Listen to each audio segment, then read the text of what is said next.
Hello and welcome to University of Westminster.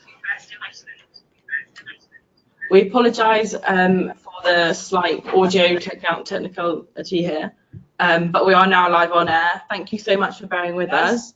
We are now starting the online information session for biomedical sciences. I'm joined by the course leader, Dr. Tony Madwick, as well as Dr. Ian Locke, Staria, who are going to tell us about the course and its pathways. Before I start, I just wanted to say there's a chat box in the top right-hand corner of the screen. So if you do have any questions, please do post them here and we'll help host a live Q&A at the end of the presentation.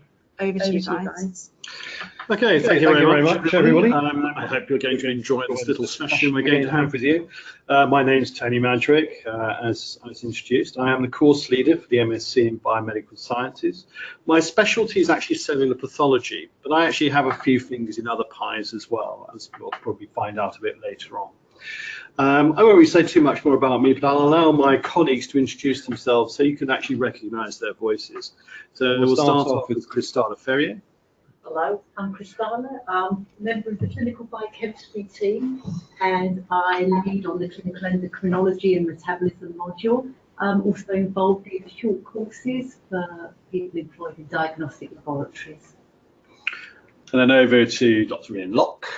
Hello there, I'm Ian Locke. I am the School Director of Learning, Teaching and Quality, but on the specialism side, I'm an immunologist. But like Tony, I have several pies as well. Okay, so just to show that we all have lots of fingers. Okay, so the agenda for the session this afternoon is it looks extensive, but we're going to try and keep it reasonably brief within our hour. We'll start off by talking a little bit about biomedical sciences at Westminster, what it's for, what we're doing with it. Something about the course overview. We won't spend too much time looking at the course structure and modules because, as you'll see as we look a little bit deeper into our course, there's actually a lot to talk about. There's a lot for you to look at online in terms of assessing what it is we really do. We'll talk a little bit about how we support personal development for our postgraduate students. Short bit on entry requirements, a little look at careers and employability, but you can feed back to us during the chat session to give us an idea of what it is you really need out of these types of courses. And then we'll have a look at some useful information, followed up with our Q&A session. So I suppose the first place to start is really to ask, well, why do biomedical sciences? Why biomedical sciences as a discipline? Of course, biomedical sciences, particularly in the context of Westminster, is very much looking at a scientific or set of science disciplines that are at the heart of delivering effective healthcare. This is a real focus on the diagnostic science. It's the underpinning theory of what we do in diagnostics, as well as looking at practical applications. But the important thing for us also is that we have a strong, hard core of research, both pure and applied, that drives and underpins that diagnostic science. And it recognises really the fact that modern diagnostic practice is not just about delivering a service level of agreement of diagnosis. It's the fact that we're looking at core research, pure research, as well as looking at the clinical applications within the general field of biomedical sciences. It makes it a bit different from some of the other courses you may see elsewhere, where there may be more of a focus on, for example, going into pure research, or there may be a focus on developing skills for entering into medicine, for example. The other important thing for us is that we're very much aware and cognizant of the importance of multidisciplinary working, which is a real push and a move within modern biomedical science in order to deliver an effective service and an effective research environment as well. And this could be an area of discussion perhaps later on in the question and answer session. And of course, for all of us, modern pathology, a modern term, is actually a very important aspect of what we do. Modern pathology is not just the bread and butter of routine diagnostics, but it's introducing the new and more exciting topic areas of molecular biology, molecular diagnostics, the role of bioinformatics, and the movement of the kind of dry subjects as opposed to wet subjects into the fields and disciplines of biomedical science. That's very much changed the way we do, particularly the way that the clinical demand is very much now about stratifying disease, looking at the way disease progresses in the general population. So there's a much bigger role than simply delivering diagnosis or diagnostic support to clinicians. So what I'm hoping you're getting a sense of is that our courses are very much bigger than just delivering a routine diagnostic concept, but also looking at some of the important factors that drive current research and development. So why study biomedical sciences with us? Apart from the fact we're teaching a really brilliant course, of course, but it's also the fact that we have a variety of different staff members and different lecturers that allow us to actually deliver teaching informed by research. Most of us are involved in various aspects of research, both pure and applied research. Teaching informed by practice, because many of us are actually involved in delivering practical diagnostic support outside the university and within the university as well. Be that as members of staff or many of the visiting lecturers that come in and are delivering the kinds of information and experience that they use in their day-to-day work, both again in modern pathology techniques and also in their research in a clinical environment. So the teaching environment is very much up to date, which is what you expect from a postgraduate course, and it's very much near market. It's at that point of delivery to those people who are actually working within the field. Importantly, we also offer all postgraduate students a wet research project. And I know from my own experience and from talking to other students that not all other courses are able to do that. And the fact that you're being on a wet project is very important because this is where most of the hands-on practical skills are acquired by our postgraduate students. And it also means that there are opportunities to really get down and dirty, if you like, in the laboratory and develop some core skills. Partly because of what we do with our undergraduates, we also have a variety of innovative teaching and assessment techniques that we've actually adopted in our postgraduate program. We're very keen on what we call mobile learning, so we do tend to use a lot of mobile devices to help with our teaching and with our assessment. And again, we can discuss that more in the Q&A session if you so wish. We pride ourselves in our excellent postgraduate support that we offer to our students.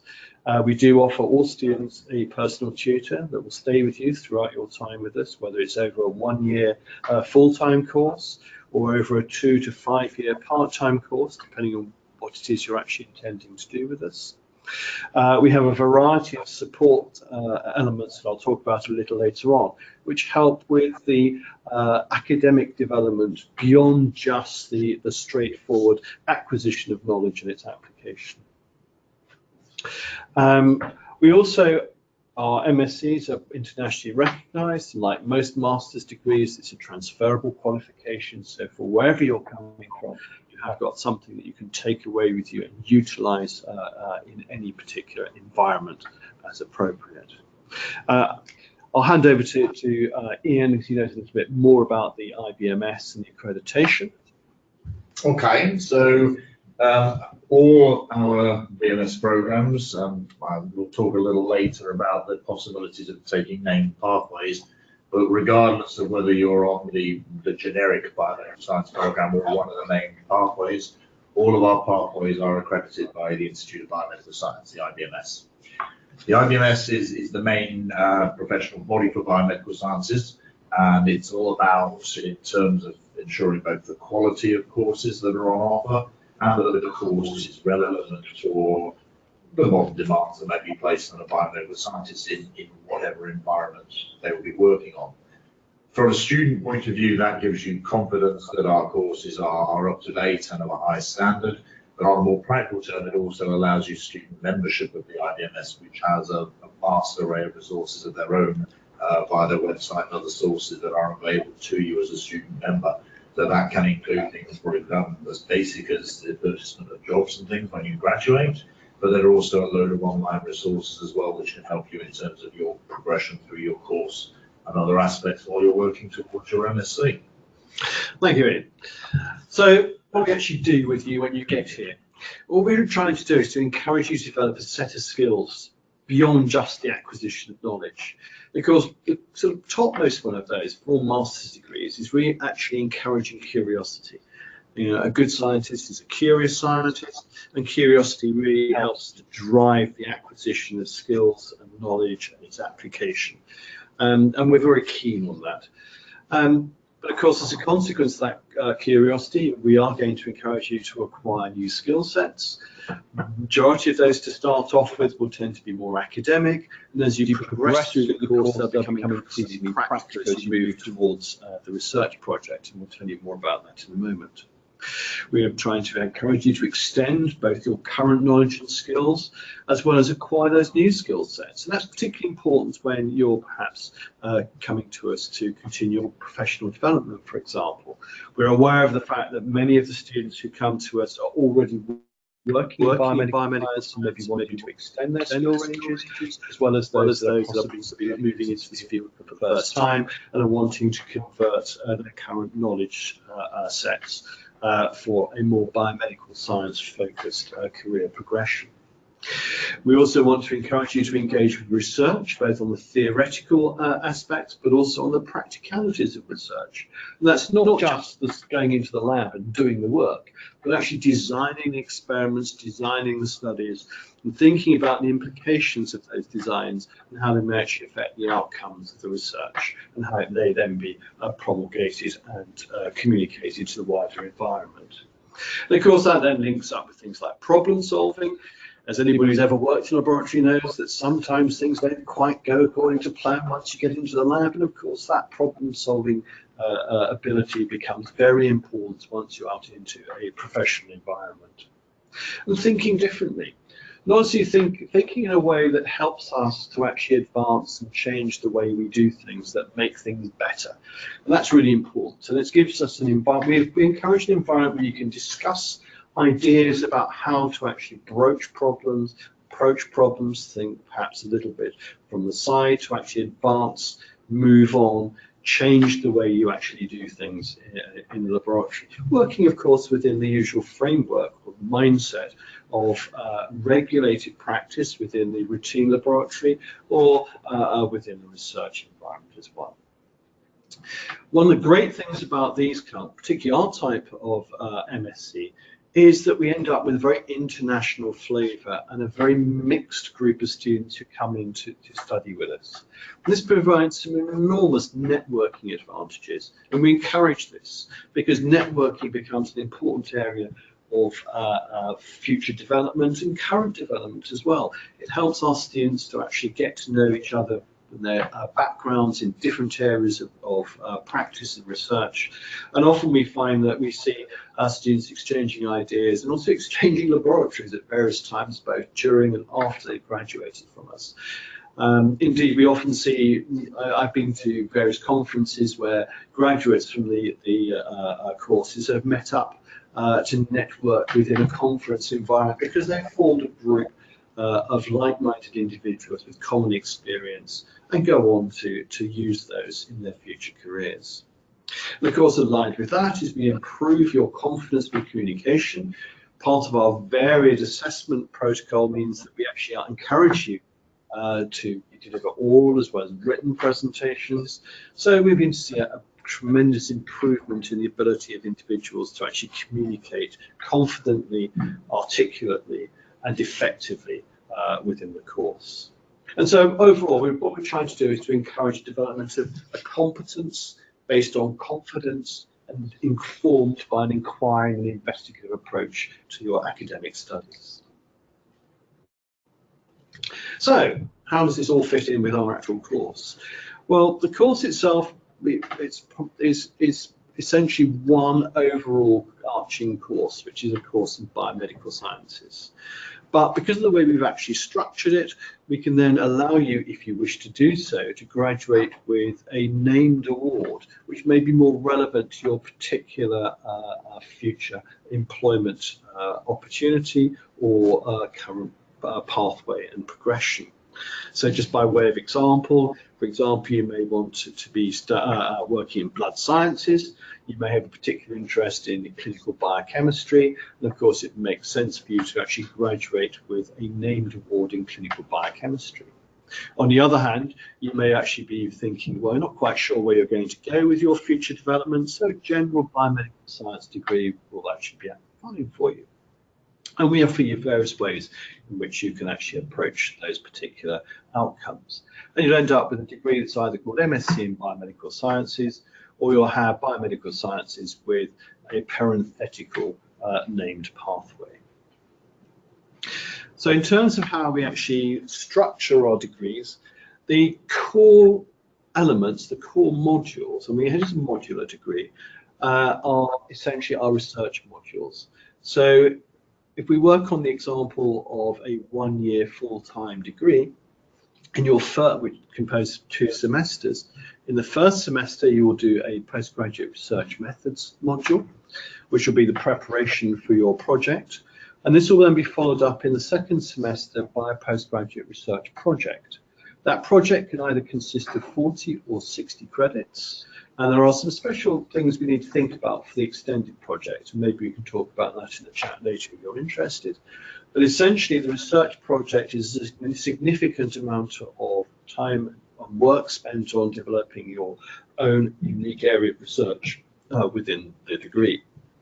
All students take the postgraduate research methods and a postgraduate research project. That's core for everybody, no matter what pathway they're on. The overall degree consists of 180 credits.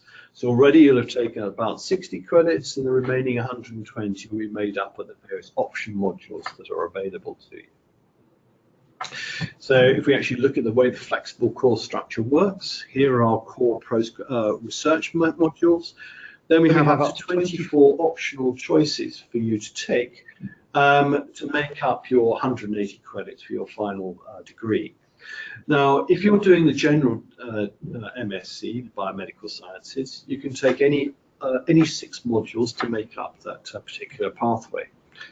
However, if you actually want to take a named pathway, you will discuss that with your personal tutor or maybe the pathway leaders that are interested in you if you've applied for a particular pathway, and you will then be directed towards particular options and some core modules that will allow you to graduate with a named pathway. Okay, and these can actually come up through a consultation. One point to bear in mind about our option modules is that when you first arrive with us, you are actually able to go and sit in on as many modules as you like. So you'll be somewhat time limited in that context to help you make up your mind which modules you want to actually choose and include within your modular structure. So I'm not going to go through all the module options. I'm sure you can see those from our online prospectus.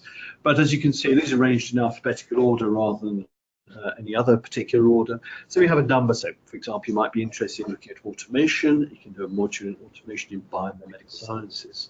You might be interested in blood sciences. So you're looking at things like cellular hematology. And if I move on a little bit, somewhere down here, we've got diagnostic clinical biochemistry as well, for example. So there are a variety of different modules which you can pull together to give yourself a tailored pathway through the modular offer to fit your particular desires, needs, and potential outcomes. Notice also that there are certain modules like systems biology that will fit into a number of different pathways and also help sort of push the modern pathology aspect of the degree that I was telling you about earlier on, which is actually meaning we're looking at the more molecular approach to understanding pathology and how that then fits into both diagnostic, predictive, prognostic, modern pathological practice. So just to give you an example, and I'm afraid it's a little bit focused on what I do, but here I can show you how pathway might work. For example, in this case, we'll say the pathology pathway. So we'll have our core modules for cellular pathology, which would be diagnostic cellular pathology and advances in cell path, along with molecular science and diagnostics. And you can see there's quite a strong molecular component to even what one would normally think of as being a rather more wet laboratory-based histological approach. And from there you can then select three optional modules with a slightly shorter list of optional modules, which allows discrimination between different pathways. And then finally, you also have the core research module, which make up the final 180 credits. Over to Kristalla. So you will have seen from our website that you can either undertake the course 1 year full-time, or you can take a part-time option that lasts 2 to 5 years. Who we have studying mainly on our part-time courses are people that are Health and Care Professionals Council registered in a particular discipline, usually at least 1 year post-registration, and they have the opportunity to attend the university 1 day per week daily and complete a named pathway MSc. This works really well with regards to post-registration development, because our courses align really nicely with the specialist diplomas, which are the Institute of Biomedical Science, next stage professional qualification following registration. So a lot of our courses elements map to the specialist diploma standards, which means that you can use any elements of the course for your evidence portfolios. So the work undertaken in Masters post-registration, it both complements and enhances your skills, development and knowledge, and links into the work you do. Obviously, it also will contribute largely to Health and Care Professionals Council continuing professional development requirements. For those that are also planning on undertaking the IBMS higher specialist diplomas, then the knowledge will contribute greatly to preparation for those exams. So strong links with the requirements of the IBMS. Okay, thanks very much, Kristalla. A little bit more about supporting personal development, which is obviously very important for any student embarking on a postgraduate course. As I mentioned earlier on, each student is assigned a personal tutor, and that personal tutor will help with pastoral care. That is to say, looking after not your day-to-day needs, but certainly your aspirations, your challenges, and personal development within the course. They will also act as a point of contact to help you identify any needs that might need to be met. On a more general level, we also offer academic English support, and that's particularly important for some of our overseas students who may be new not to English per se, but to the way we use English in some of our assessments, for example. And we recognise that's very important to support that. There are a number of postgraduate workshops, also called cafe workshops, whereby learning experts, learning specialists will help on the specific postgraduates to develop not just their English language skills, but presentation skills, discussion skills, presentation skills, and so on. In an environment which I think for many students is very exciting, because it's also an opportunity to go out and meet students from other parts of the university as well, beyond the School of Life Sciences. It's very much a postgraduate cafe across all disciplines, which can be a very, very enriching experience for many students. One thing we experimented with last year very successfully, and we're bringing in again this year, is here at Westminster we have a very well-known and well-recognised Centre for Resilience, which offers a support for students who may feel very stressed during their studies. And we offer courses in stress management for any student who wants to take them, which are free of charge, they don't cost anything, and have been received very well by postgraduate students, which is why we've included in this particular presentation on their recommendation. Again, it is not compulsory, but it is there if you wish to take the opportunity to engage with it. In terms of entry requirements, we ask for a good degree, generally a second-class honours degree or equivalent from a UK university. We also look at work experience and other qualifications which will be taken into account, particularly if perhaps you're at the lower end of that second-class honours or maybe on the borderline. So if you think you may not quite match up to what we require in terms of our degree requirements, we do look at your experience because this can often be added to that tariff for entry onto the course.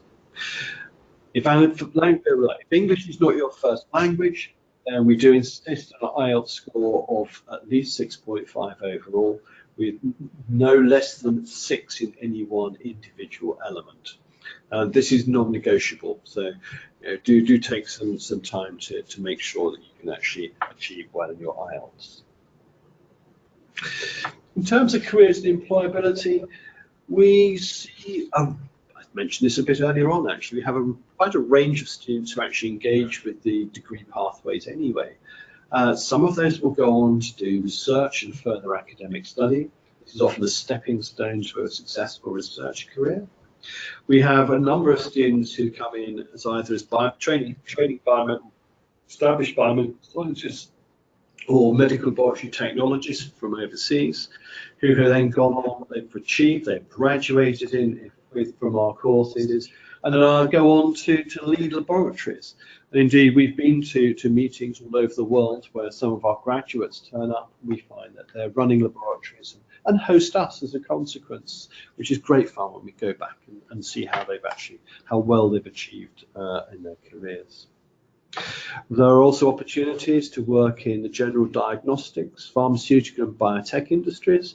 The biomedical sciences degree, particularly now we have this very strong core of hard molecular biology and bioinformatics, which makes this a very important area of employability.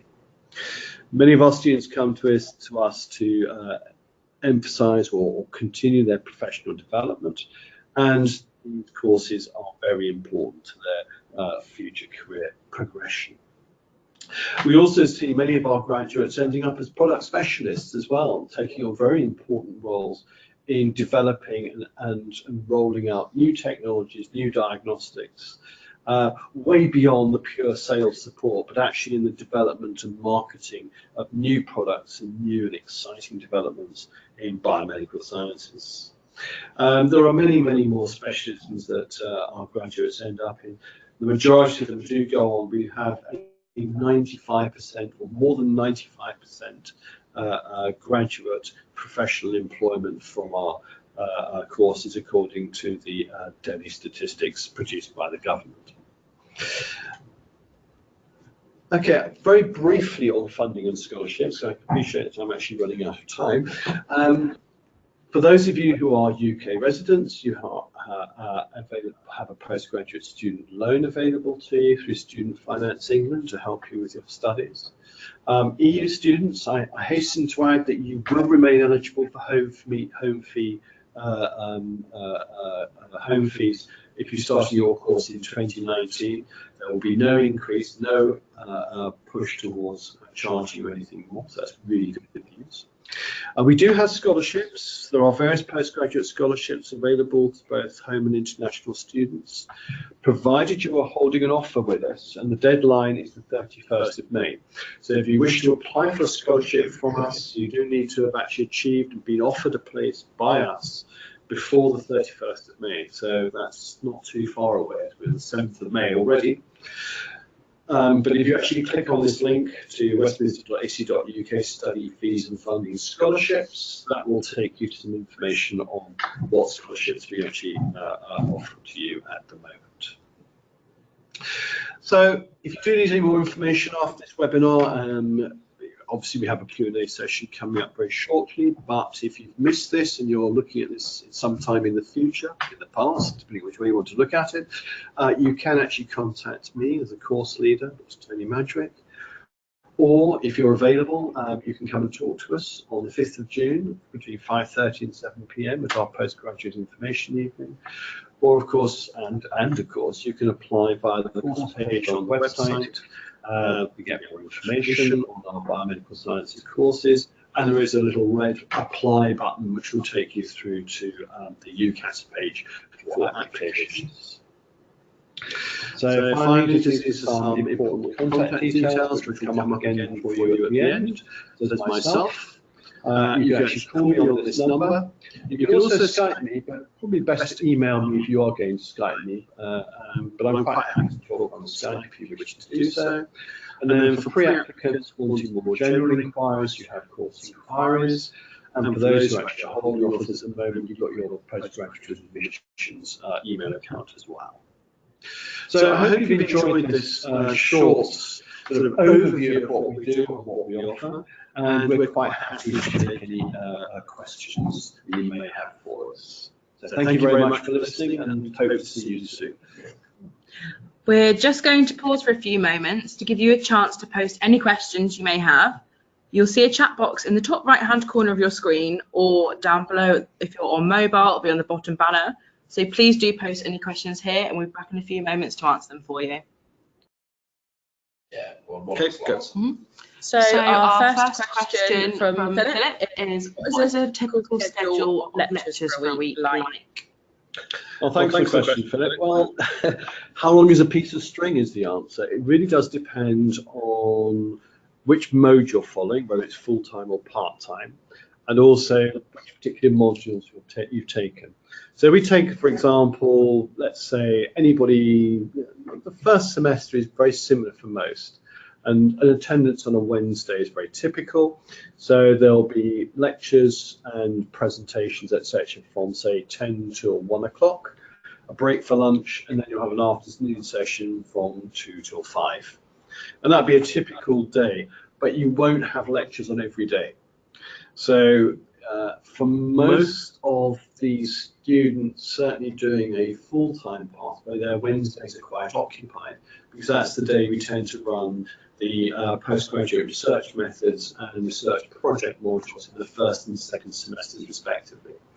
The important thing I think for most students is that we do start our lectures at 10 o'clock, which is quite important in terms of travel and avoiding rush hours, and also giving time for study perhaps before the lectures begin. And we tend not for postgraduates to go on late into the evening. So it's a civilized approach in that sense. Depending again on the kind of choice of modules you have, you may be attending on 1, 2, 3 or 4 days per week, but not all day. I think that's the important thing on every day.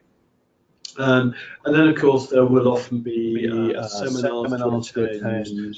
There'll be various out-of-module activities as well. So there will be other elements creeping there as well. And then, of course, all the events that go on throughout the university that can be attended as well. And we do encourage our students to make use of some of the wider opportunities in such an international university as ours anyway. Next question. Yeah. So the next question is from Rachel. Why do some students do the extended research project versus the normal research project? Okay. The options with the project is something that actually very much depends on individual preference, really, and the sort of areas that you might envisage going into after your MSc. I guess particularly people with an interest in going on to a research career, maybe a PhD or working in research as a research associate or assistant, would be more interested in the extended project. The project is available on the basis really of to a certain extent student ability. So we will look at your grades from your first semester modules. We'll be looking typically at someone working at merit level or above, so that will be over a 60% average in your first semester modules. That will, if you choose to take the extended project, it gives you the chance to immerse yourself a little bit more into the research culture. So I think, as Tony mentioned, the projects happen in second semester, mostly across the summer period. So we have our semester 2 exams in May, and then after that there's a brief break, and then the projects tend to start early in June and run through to sort of August time. If you're taking the normal project, that will be done over the summer months. If you take the extended project, it actually starts a little earlier than that. And so you'll start to do some of the project work alongside your second semester talk modules and then carry on into the summer as well. The reasons why people do it, as I say, are largely to increase their research experience.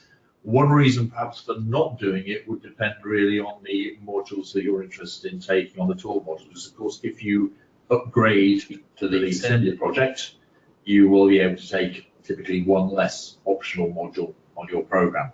So it really is a question of swings and roundabouts. What suits some people doesn't necessarily suit others. But the way in which we work for the extended project selection is you'll have the opportunity to discuss with the project module leader and the potential supervisors for the projects whether you would be best suited and whether the project that you're most interested in is best suited to an extended project. I think that kind of covers your question. Cool. We've got a second question from Rachel. Can you take any language courses alongside your degree?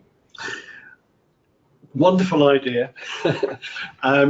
In terms of credit bearing, the answer is no, because we don't have that validated for our degree pathway.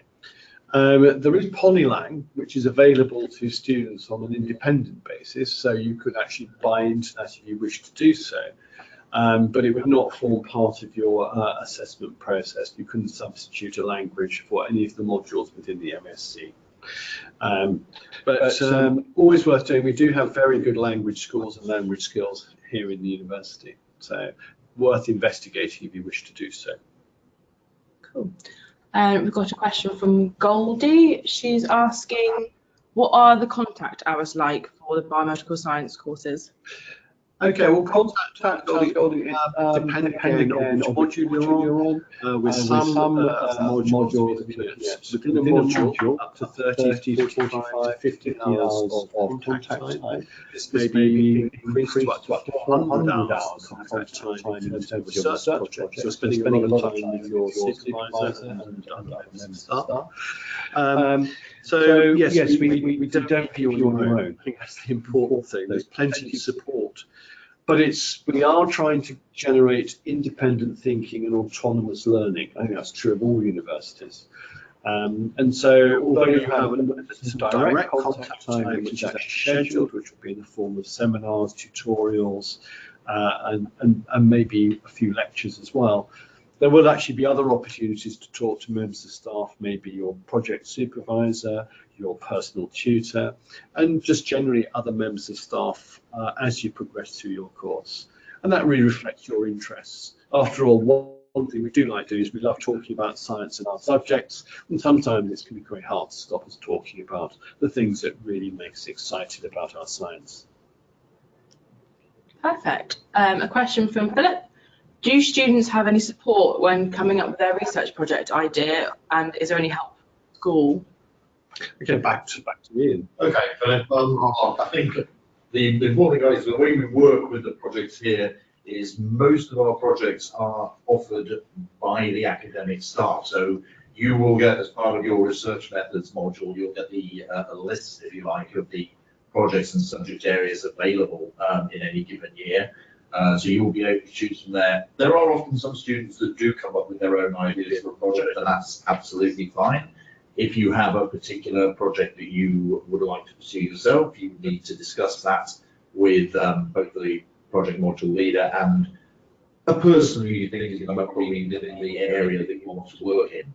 And then by sort of negotiation, if we can successfully supervise and run that sort of project with you, there's no issue against you running a project of your own design. But it's very much an option that is there for you. The majority of projects are ones that are set by members of academic staff, based mostly around their research interests, and you're usually hosted in their research lab while you're doing your project through the summer.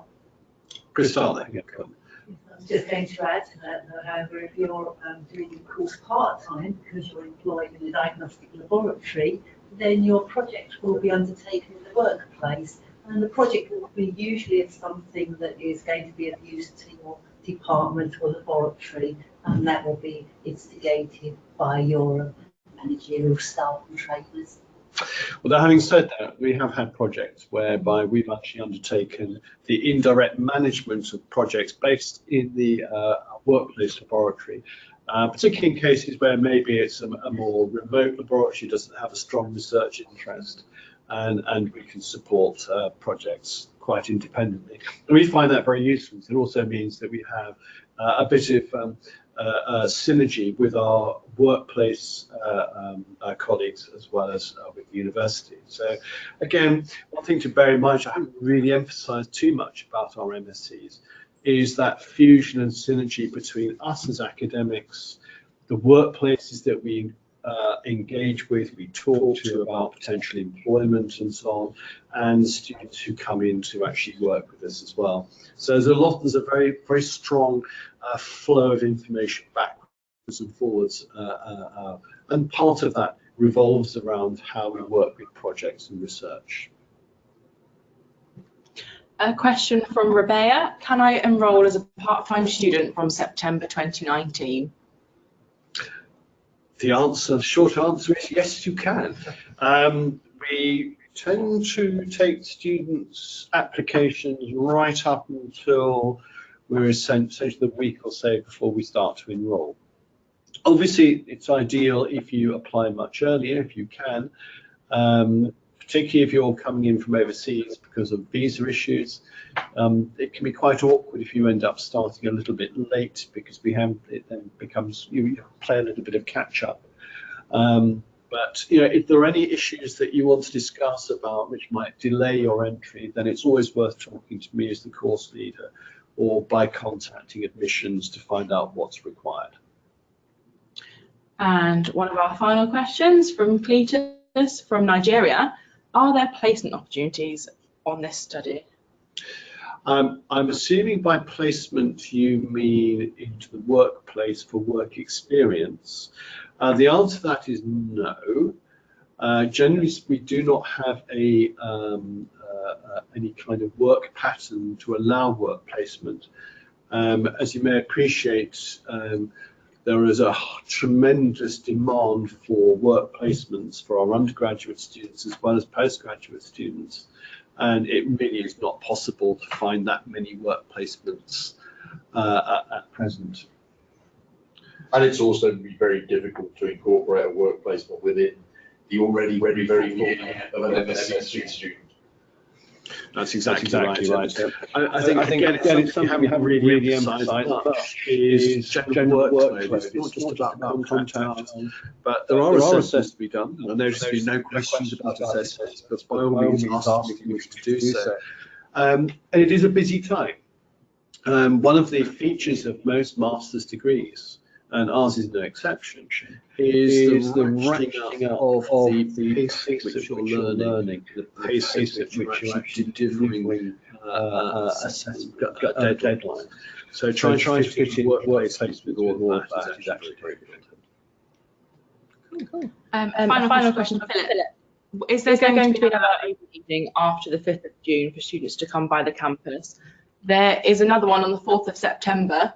From 5:30 till 7 p.m. Would you be able to tell us a little bit about the campus at Cavendish? I can.